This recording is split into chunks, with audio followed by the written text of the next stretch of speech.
नमस्कार मंडळी, स्वागत आहे तुमचं पुन्हा एकदा नवीन व्हिडिओमध्ये। आज आपण भेट देणार आहोत किल्ले प्रतापगड, जिथे छत्रपती शिवाजी महाराजांनी अफजल खानाला फाडला।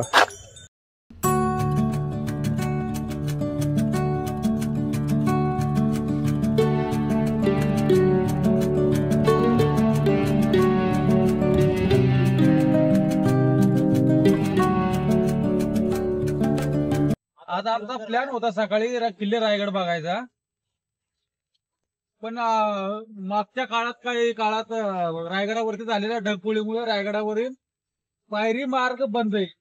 तुम्हाला तर माहिती आहे, रायगडावरील पायरी मार्ग म्हणजे जणू काही स्वर्गाची वाटच आहे, आणि रायगडाचा पायरी मार्गाशिवाय रायगड हा अपूर्णच। त्यामुळे आम्ही प्लॅन चेंज केला आणि आम्ही निघालो आहे महाबळेश्वर येथील किल्ले प्रतापगडावरती।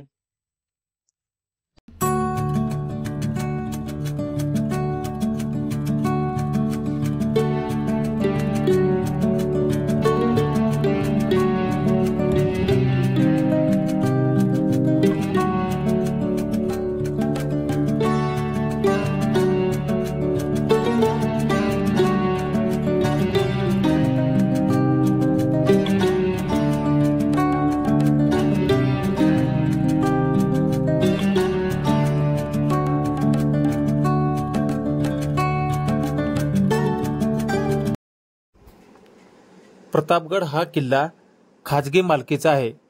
त्याची मालकी छत्रपती शिवाजी महाराजांचे वंशज उदयनराजे भोसले यांच्याकडे आहे। गडावर येण्यासाठी 475 पायऱ्या आहेत। त्यापैकी 96 पायऱ्या चढून आल्यानंतर मुख्य असा गोमुखी दरवाजा लागतो।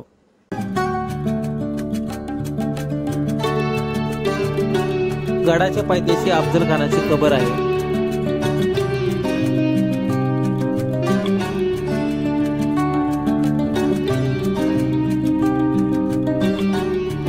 गडावरती मावळ्याचे वंशज आजही इथे वास्तव्यास आहेत। जुन्या काळातील काही रूढी परंपरा आजही ते पाळल्या जातात।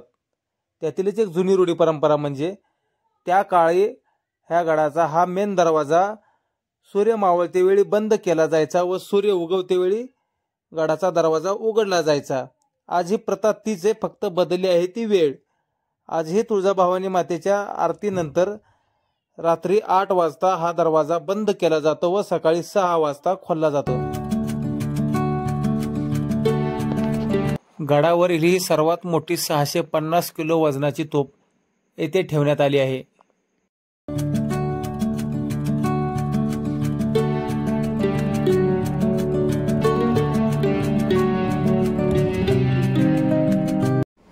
मुख्य दरवाजामधून आतमध्ये आल्यानंतर शाळेच्या पुस्तकामध्ये प्रतापगडाचा जो बुरुज दाखवण्यात आला आहे, हाच तो शिवप्रताप बुरुज व माची।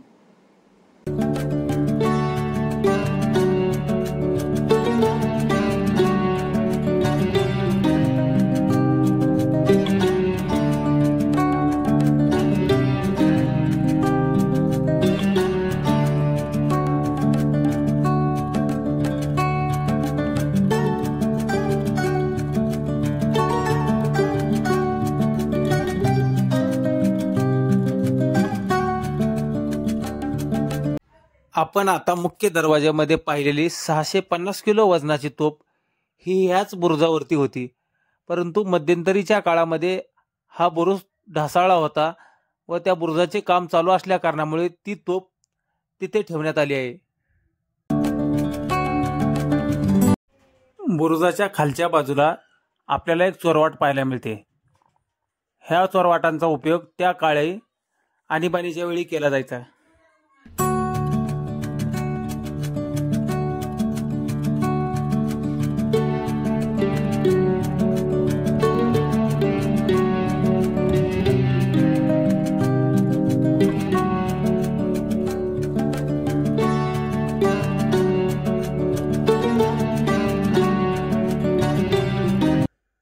पूर्वीच्या काळातील जाते, पूर्वीच्या काळी याचा उपयोग धान्य दळण्यासाठी केला जायचा।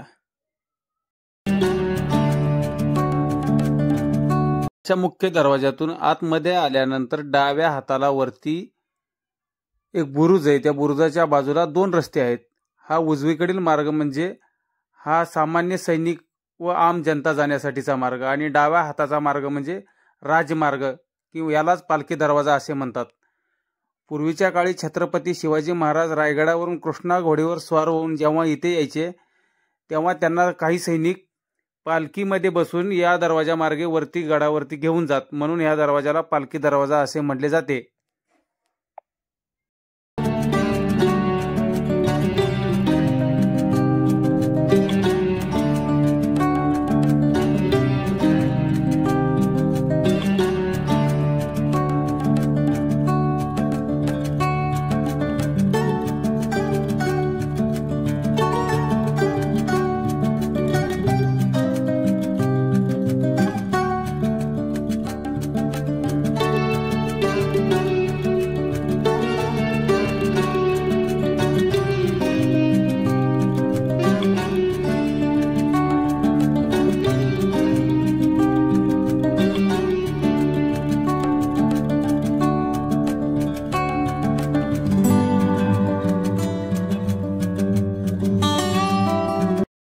चौथीच्या इतिहासाच्या पुस्तकावरती ज्या बुरुजाचे छायाचित्र दाखवण्यात आले आहे, हाच तो शिवप्रताप बुरुज.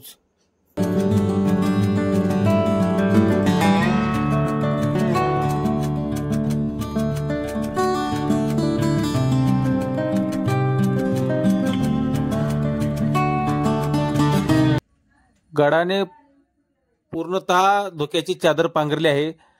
काही वेळापूर्वी अगदी स्पष्टपणे दिसणारा गड अक्षरशः धुक्यात हरवून गेला आहे.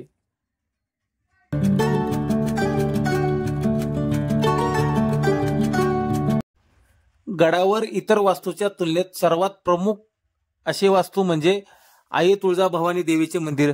मराठ्यांचे दैवत व आपल्या छत्रपती शिवाजी महाराजांची कुलस्वामिनी म्हणजे आई तुळजाभवानी देवी.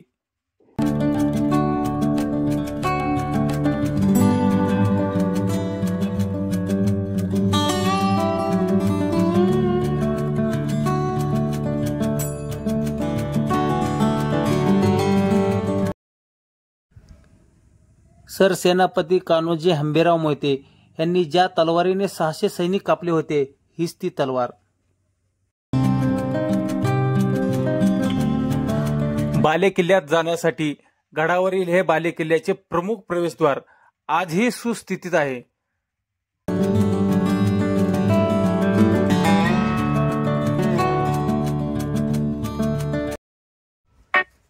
सन 1656 साली ह्या गडाचे बांधकाम चालू होते. त्यावेळी उत्खननामध्ये हे शिवलिंग इथे सापडले.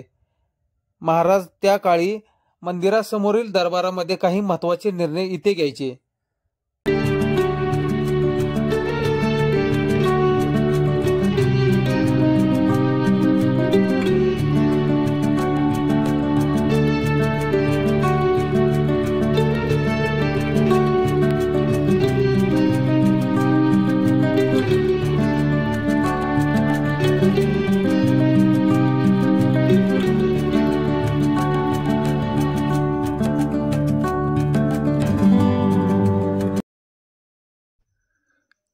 इथे छत्रपती शिवाजी महाराजांचा भव्य असा राजवाडा होता.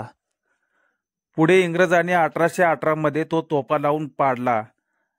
आपल्या महाराजांची काहीतरी आठवण असावी म्हणून महाराष्ट्र शासनाने इथे महाराजांचा पूर्णाकृती पुतळा उभारण्याचा निर्णय घेतला.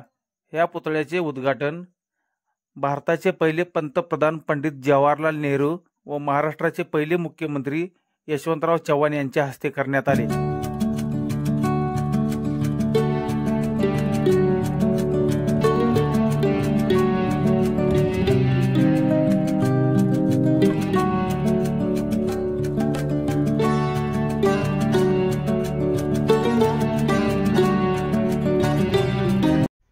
गडावरील पाण्याचे टाके.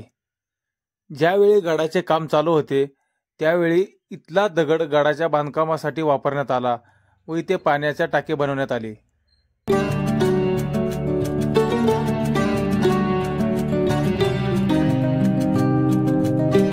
पालखी दरवाजाच्या बाजूला असणाऱ्या ह्या तलावापासून आपल्याला गडाच्या तटबंदीवरून गडाला पूर्णपणे वेढा मारायचा आहे.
मंडळी, प्रतापगडाचे सौंदर्य जर अनुभवायचे असेल तर तुम्ही जून ते ऑगस्ट ह्या महिन्यामध्ये एक वेळ अवश्य भेट द्या. ते नैसर्गिक जीवसंपदा, धुक्याने ओढलेली चादर आणि जावळीचे खोरे.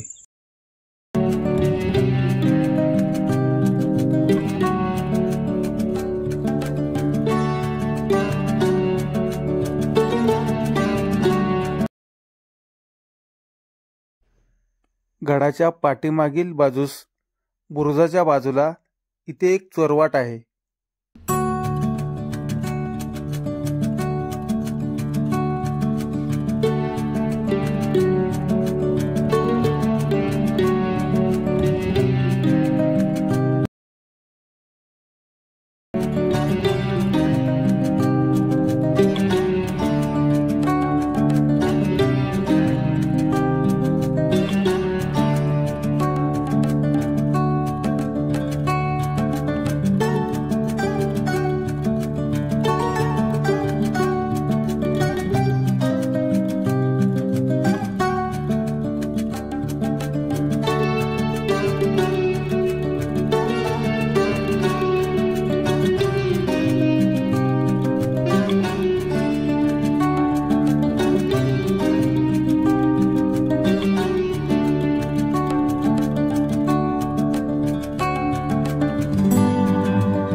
गडावरील हे अजून एक पाण्याचे टाके.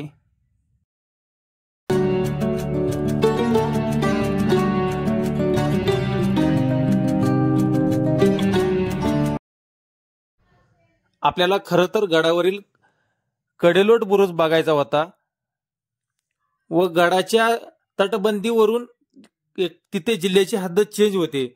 म्हणजे गडाच्या बाहेरील बाजूस रायगड जिल्हा व आतील बाजूस सातारा जिल्हा तो बघायचा होता. पण आता वातावरण अस्वच्छ असल्या कारणामुळे, धुकं जास्त असल्या कारणामुळे आपण ते काही बघू शकणार नाही आता.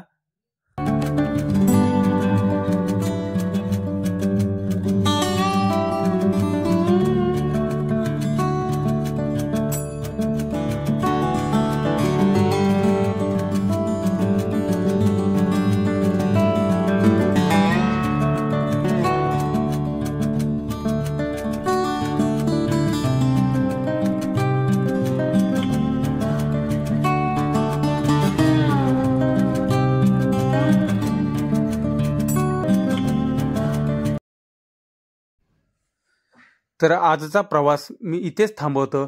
पुन्हा भेटूया परत एका नवीन व्हिडिओमध्ये.